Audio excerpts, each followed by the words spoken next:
एक पुस्तक लिख दिया, फलाने महाराज जी की पुस्तक है। दुकान भी तो चलानी है उनको। और इतने नालायक जिनको नरक में भी जगह नहीं मिलेगा, रामचरितमानस का खंडन करते हैं, वेद का खंडन करते हैं, पुराणों का खंडन करते हैं। अरे भगवान ने जो गीता बोला वो क्या कम था कि दूसरा गीता लिखना पड़ा? गीता सार तो फलाने सार ढिकाने सार,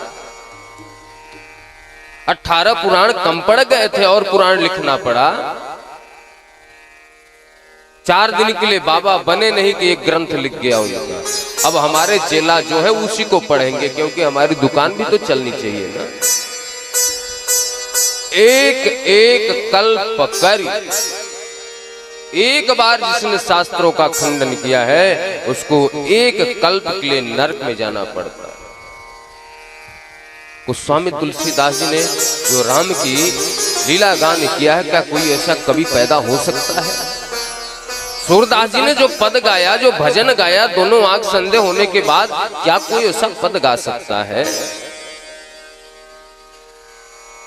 अरे जो उस भगवान का भक्त हो जाएगा, रसखान जी कहते हैं कि प्रभु मुझे कुत्ता भी बनाना तो ब्रज का कुत्ता बनाना,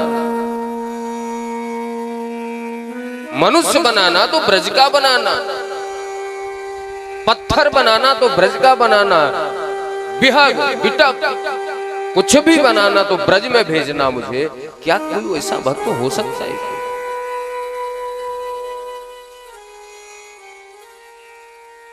सिया राम कथा कितनों ने लिखी, राम कथा कितनों ने लिखी।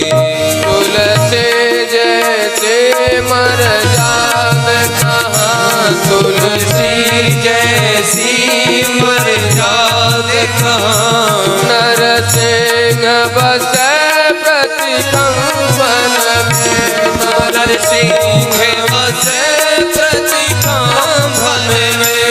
पर काढ़न को प्रहलाद कहाँ, पर काढ़न को प्रहलाद कहाँ। पर काढ़न को प्रहलाद कहाँ, पर काढ़न को प्रहलाद कहाँ। श्री राम जय राम जय जय राम, श्री राम जय राम जय जय राम।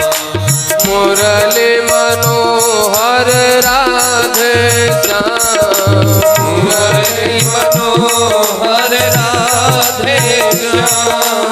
श्री राम जय राम जय जय राम।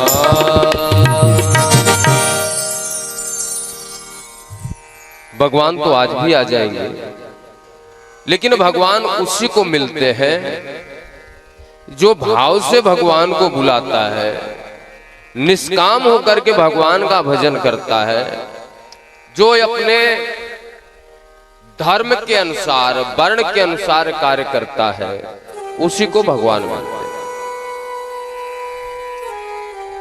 आता जाता कुछ नहीं है, तिलक लगा करके पंडित जी बन गए,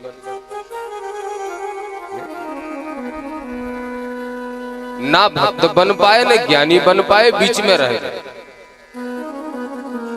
हाँ, मैं तो जानता हूं भगवान का पूजा करना जानता हूं, वेद का ज्ञान है, पुराणों का ज्ञान है।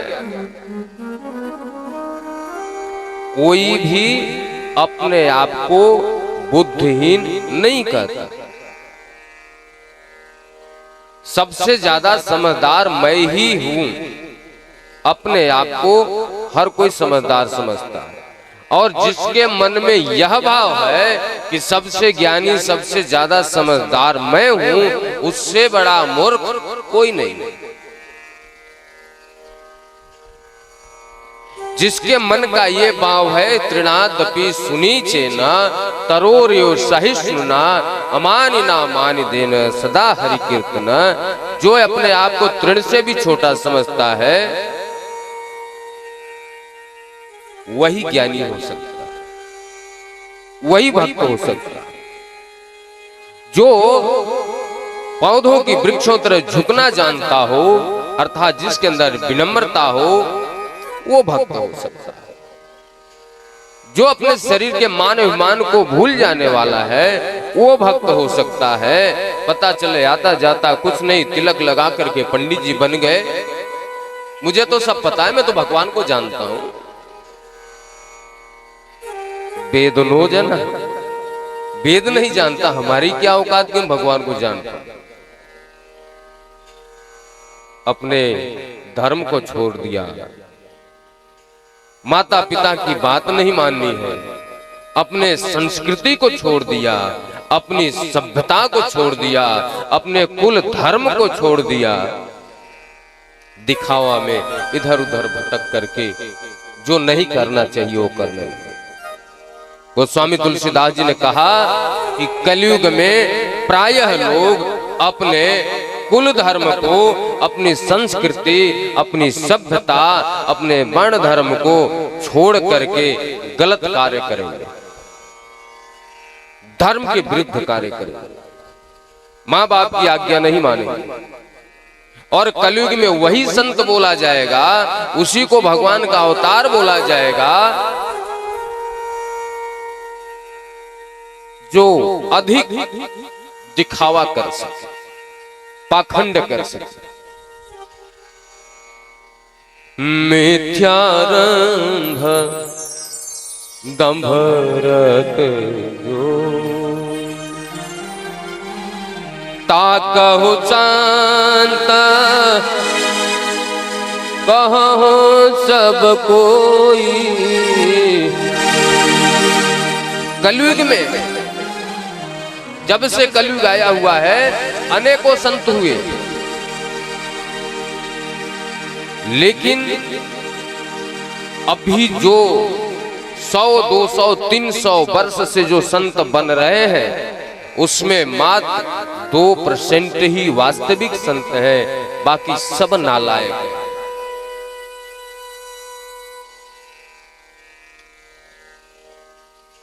डेकोरेटेड संत बने हुए, झूठ बोले जा रहे हैं, हम तुम्हारे ऊपर कृपा कर रहे हैं, तुम्हारा कल्याण हो जाएगा, फलाने गुरु के शरण में जाओ, फलाने गुरु के शरण में जाओ, फलाने बाबा के यहाँ जाओ, फलाने बीबी के पास जाओ, कल्याण हो जाएगा। यहाँ गोस्वामी तुलसीदास जी ने कह दिया कि कलयुग में 1 लाख संतों में केवल एक संत होगा।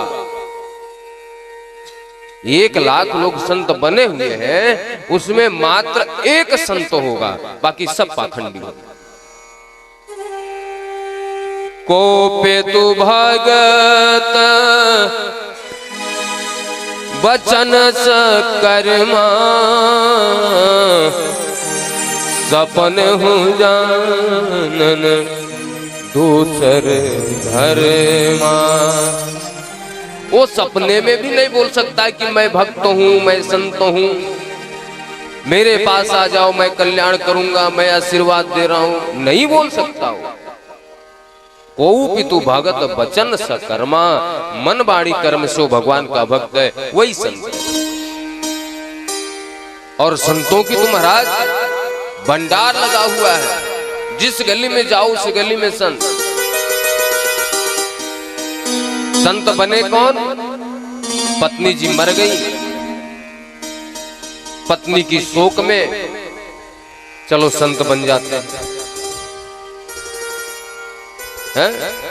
घर में खाने पीने के लिए कम पड़ रहा है, चलो कथा व्यास बन जा रहे हैं, अच्छा पैसा कमाएंगे, अच्छा घर में शादी कर लेंगे, व्यास जी हैं, अच्छे घर की लड़की मिल जाएगी, बेटा बेटी का भी अच्छे घर में शादी हो जाएगा, चलो कथा भागवताचार्य बन गए, कथा करने लगे। भागवत में लिखा है, आप लोग पढ़ो, आपका एक ग्रंथ है, इसमें कहा गया यदि 4 बच्चों को पैदा करने वाला मंच पे भाषण दे रहा है, कथा वक्ता है, तो उस जैसे अधम का शकल भी देखना दोष माना गया। प्रणाम करने के तो बात भी दूर के ऐसे कथा व्यास को आप प्रणाम करो। ऐसे कथा वक्ताओं का चेहरा देखना भी दोष है, क्योंकि वो भाव का धर्म को बेच रहा है। भागवत धर्म का जो मिला हुआ धन है वह अपने बीवी बच्चों के पोशाक में, शौक में, शान में लगा रहा है। उससे बड़ा पापी कोई नहीं हो सकता। नारे मोए गृह संपत्ति नाशे, मोड़ मुड़ाए हुए हैं सन्यासी। सन्यासी बनने में देरी क्या है? अरे मूड को मुड़वा लो।